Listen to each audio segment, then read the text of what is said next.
A mí me parece importante que las autoridades sea de cualquier índole, estén dándole importancia a la cuestión cultural, que promuevan este tipo de concursos, de festivales, está muy bien.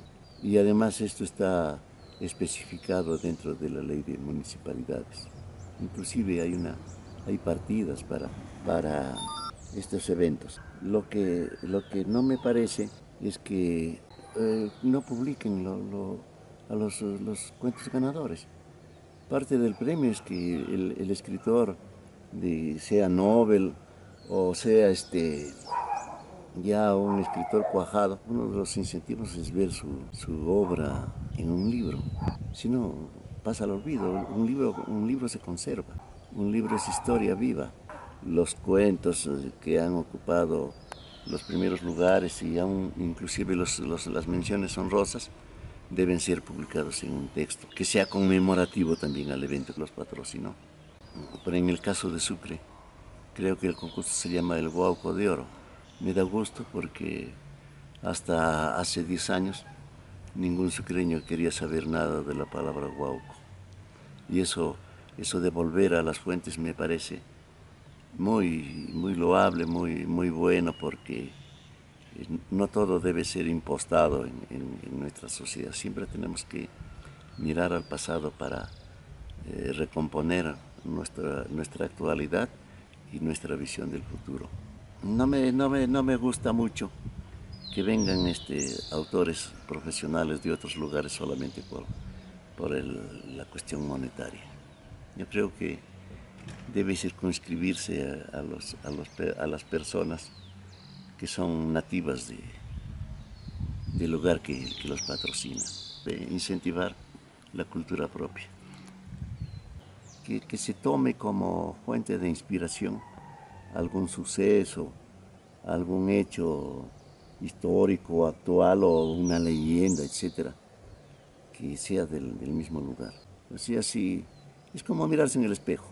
Uno se mira a sí mismo, no mira al otro. Entonces, en ese sentido, pienso que se debe limitar esta inscripción solamente a las personas que son nativas de un lugar o a sus descendientes, a todo aquel que tenga que ver con la cultura del lugar que sirve como base para el evento.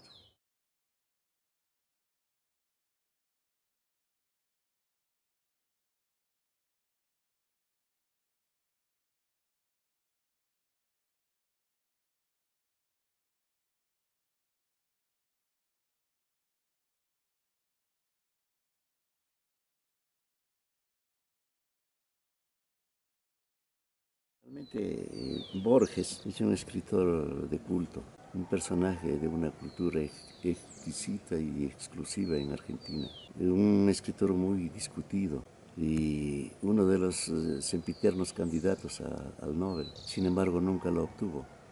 Eso me parece que lo volvió un poco resentido y poco afecto a este tipo de concurso. Hay muchos escritores que tienen como el norte de su vida la obtención de algún premio. Y eso para mí no necesariamente habla por entero de la calidad de un escritor.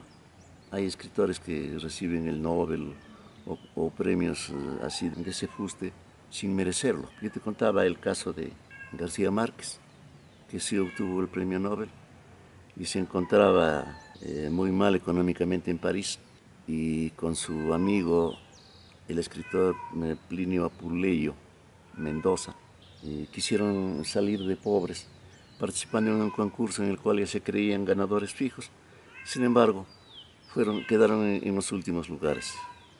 Esto explica que no siempre un buen escritor es el que gana estos premios. En nuestro Celendín, el escritor Alfredo Pita ha obtenido varios premios. Y esto en realidad nosotros que lo conocemos habla de un esfuerzo personal. Primero obtuvo un premio muy temprano como el poeta joven del Perú, pero después él cambió, ya no, su vena artística estaba en la poesía, en la rima, sino más bien se dedicó a la prosa, a escribir cuentos y novelas que también han sido galardonados con premios. A nosotros nos place realmente porque somos amigos, familiares, paisanos de Alfredo y siempre deseamos que esté encumbrado porque de alguna forma él siempre se acuerda, nos menciona a los celendinos en sus obras. Es un declarado enemigo de todo aquel personaje o entidad, compañía, etcétera, extranjera que pretenda malograr el medio ambiente, contaminar las aguas, destruir las fuentes de agua en un planeta que está encaminándose hacia su destrucción por la especie más inteligente, entre comillas, que es el hombre. En este caso, yo puedo atestiguar porque a través de Celendín Pueblo Mágico, que es una página web que hicimos con Alfredo y otros amigos, fuimos los primeros en alertar a la población acerca de la falsedad del paraíso que nos prometía Yanacocha, con el cuento de que íbamos a salir de pobres. La realidad ha demostrado absolutamente lo contrario y Alfredo es un luchador, no solamente cuando viene al Perú, sino también lo hace del lugar donde vive, o sea, desde París. Y a todo sitio que va él, siempre está preconizando este cuidado que le debemos al planeta. No solamente porque es el lugar donde vivimos, porque todos somos conscientes de que nuestro paso es temporal por la vida, sino él lo hace con la responsabilidad de lo que recibirán las nuevas generaciones en un mundo que cada vez está más destruido. Alfredo es un personaje, es un escritor al que hay que seguir no solamente a través de su obra escrita, sino también a través de sus inquietudes, de su modo de pensar, de su modo de actuar, que está en completa armonía con lo que es nuestra naturaleza.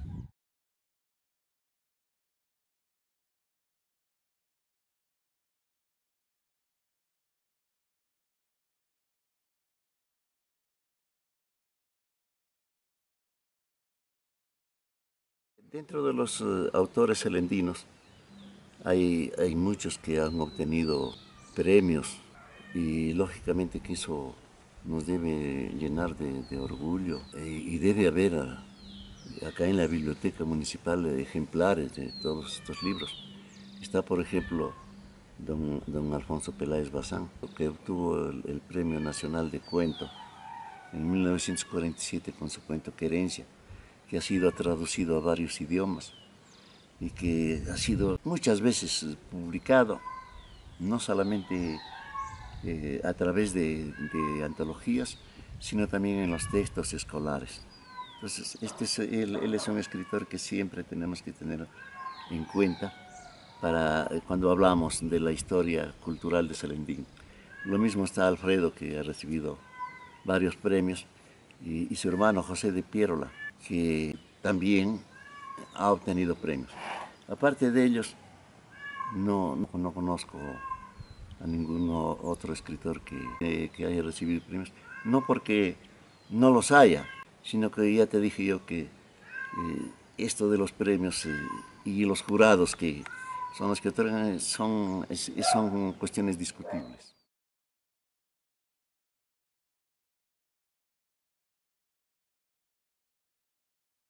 Gregor Díaz no conozco si ha recibido algún premio, pero sí también Julio Garrido Malaver ha obtenido premios esencialmente por ese libro que publicó en las primeras décadas del siglo pasado, que se llamó Vida de Pueblo, que son, a mi juicio, poemas muy sencillos, muy telúricos, en los que habla del Celendín de su época.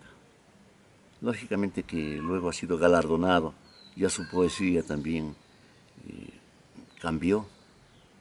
Lo vemos muy diferente en la dimensión de la piedra y es justamente este cambio, esta madurez que va cuajando en el autor, lo que lo hace reconocido y a nivel nacional e internacional.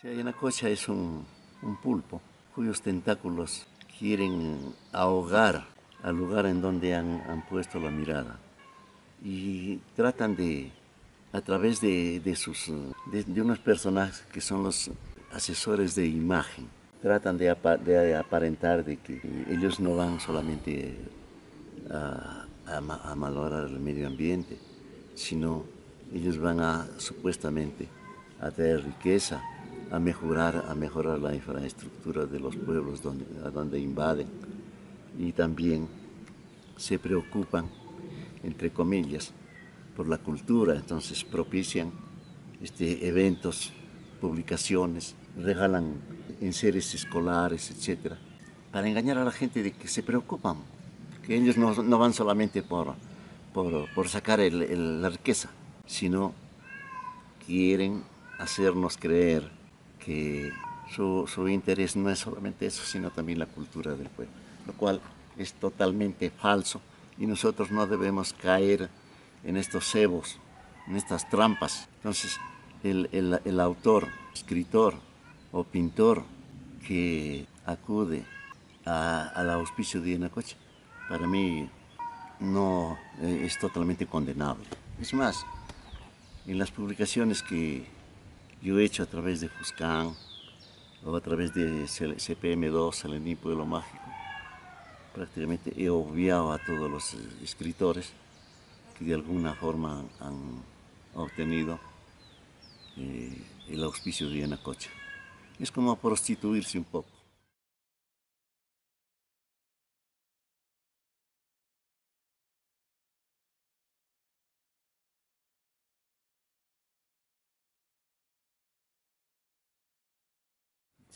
Julio Ramón Ribeiro es un gran amigo literario, un personaje que nos proporciona el placer de leerlo. Entonces todo lo que diga Julio Ramón Ribeiro, que ha tenido una vida muy alborotada, yendo de un lugar a otro, sufriendo enfermedades, etcétera, como él siempre lo narra en sus libros, y sus dichos son válidos, ¿no? Y Julio Ramón Ribeiro habla de esto porque para eso sirve el artista.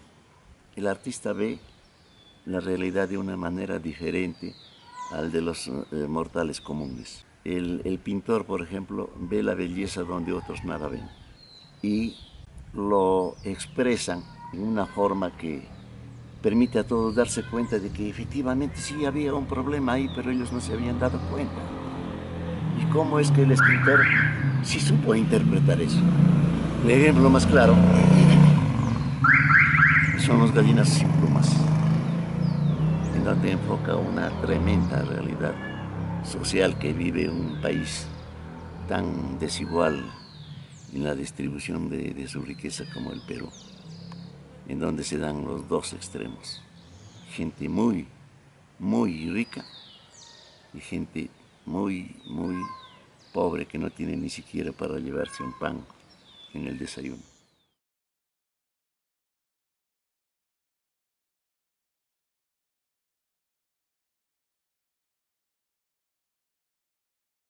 En nuestra provincia hay autores que son totalmente ignorados, ahora nadie se acuerda de ellos. El caso más notorio es el del poeta José Galvino, Pedro García Escalante, conocido como el Búho, hombre que fue muy ilustre en su época, docente, no solamente en Cosegalves, Salendín, sino su obra trascendió hasta Pacasmayo, Pacanga, y fue un educador, un poeta que vibró con la emoción telúrica de su pueblo. Muchos poemas que él escribió, digamos, de manera heroica, los escribió en papeles, en cualquier papel que él encontraba. Era tanta su inspiración que le faltaba papel y a veces escribía en papel de bolsa de azúcar. Todo ese conjunto de poemas que son conocidos como las cacharpas del búho están inéditos. Entonces es necesario pues, que los municipios, especialmente el de José Gálvez, se preocupe por publicar las obras, lo que escribió este poeta José Galvino, que hizo honor a José Gálvez. Él es el autor inclusive de los nombres de las calles de José Gálvez. Entonces, qué mejor fundador del colegio de José Gálvez, qué mejor homenaje, qué mejor reconocimiento a un ilustre José Galvino como es el Búho, que la publicación completa de sus obras. En ese sentido, yo llamo la atención del señor alcalde, no lo conozco, pero pienso que los profesores, tanto del colegio y las otras autoridades, deben preocuparse por hacer relucir a este poeta que hoy permanece inédito y olvidado.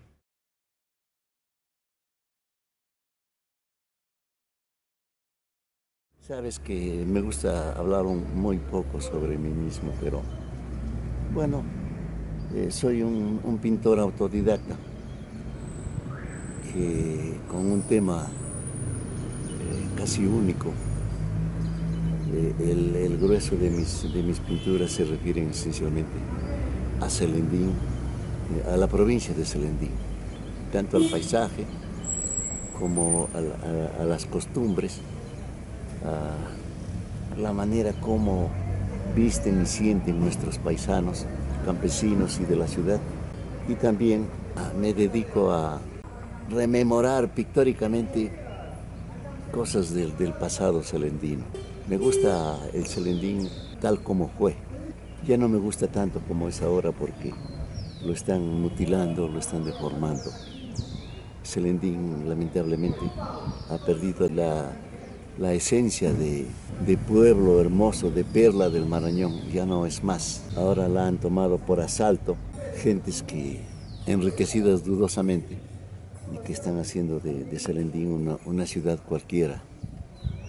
Y eso es lo que me incomoda como artista, como pintor y como nostálgico. Cada que regreso a nuestro Selendín lo encuentro cada vez más despersonalizado y la gente con la cual crecí ya no está más. Manos extrañas dominan ahora en el pueblo y le están cambiando inclusive no solo la fisonomía como pueblo, sino también su modo de sentir, sus tradiciones. Entonces es necesario también rescatar algunas cosas, no por el hecho de que yo las haga, también invoco a los otros pintores que se preocupen por pintar a nuestro Selendín tal como fue. El otro día conversaba con un pintor y él un poco incómodo me decía de que a él no lo valoran mucho porque pinta en sus cuadros a las mototaxis. Yo realmente le contesté que el pintor no es un fotógrafo, el pintor es un intérprete, en este caso de la realidad. Si yo estoy pintando un paisaje de Selendín y no me gusta, por ejemplo, una casa moderna, simplemente la excluyo, no la pongo, apelo a mi memoria y pinto la casa tal como fue. La realidad no debe confundirnos para copiarla exactamente, sino tenemos que interpretar. Nuestra pintura debe tener expresión. No que alguien diga y lo vea y diga igualito. No se trata, para eso está una cámara fotográfica. El pintor debe expresar, interpretar la realidad tal como la siente, no como quieren verla los demás. También incursiono en el cuento y la novela. Tengo ahí algunas obras inéditas y también publiqué unos cuentos en compañía de mi amigo Jorge Novoa Abanto, con quien siempre mantengo una relación de amistad y de intercambio literario. Yo felicito a todos autores que se basan en la realidad cotidiana, y también histórica de Selendín para producir las obras que tan bellamente han producido.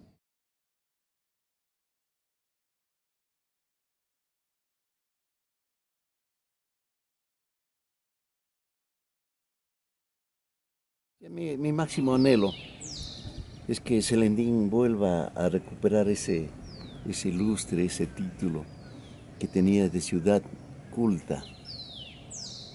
Actualmente, como decíamos en las primeras preguntas, nuestra gente, nuestros niños, nuestros jóvenes no leen, son unos desinteresados de la historia, entonces eso nos está llevando al caos. Yo recomiendo a las autoridades ediles y me alegra en este caso que esté el poeta Gutenberg Aliaga esté en la municipalidad como concejal encargado de la cultura. Me alegra que esté él porque sé que se va a preocupar por darle realce a este aspecto tan importante en la vida de los pueblos como es eh, el arcano cultural que tenemos inédito, que tenemos ya publicado, ¿no? Y debe entonces propulsarse eventos literarios, tal como dije en las primeras partes,